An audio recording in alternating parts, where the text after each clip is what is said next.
تبرزاول شدة جور شيطانان غرور قيمش تشد غضب د شهابون پنور دجوان زيتون يترينا غوص غوص دي دور پارو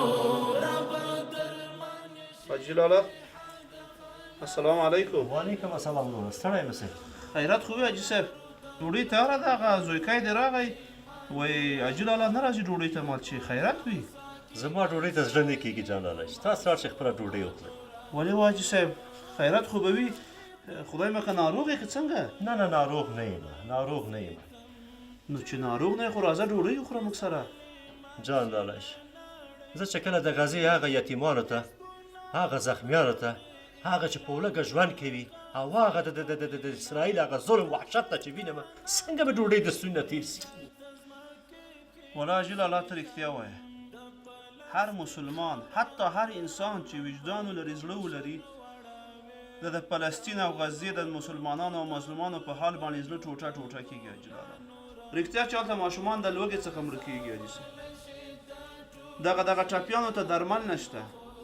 خو یو څه چې ما ډېر دردوي حاجي لالا هغه دا ده چې د نړیوالو سکوت ده. هغه که دغه څنګ ته نږدې دغه عربي هېوادونه دي که نور دغه نړیوال غټ غټ هېوادونه دي که حقوق بشر ده که نړیوال سازمانونه دي که ملل متحد ده یو هم هغه رقم چې لازمه ده د مظلومو فلسطینیانو په حق کې خپل غږ نه پورته کوي. حاجي لالا بیا هم د افتخار ځای د یوازینی هېواد یوازینی ملت او یوازینی نظام چې همیشه د اسرائیلو په خلاف په نره غږ پورته کړی او د مظلومو فلسطینیانو او د حماس د مجاهدینو تر څنګ درېدلي او خپله همدردي ورسره ښکاره کړې هغه افغانان او دغه اسلامي امارت ده حاجي لالا.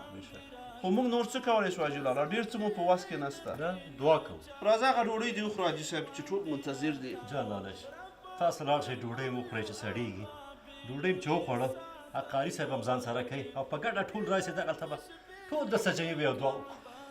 ډېره ښه خبره ده حاجي لالا. انشاءالله الله تعالی دې باندې د ټولو مسلمانانو دعاوې د فلسطینیانو په حق کې قبول کړي. آمین. الله تعالی دې د اسرائیلو نظام نیست و نابود کړي. آمین آمین. حاجي لالا موږ راځو ښی. ورځئ دعاګانو ربا تبرزاول شدة جور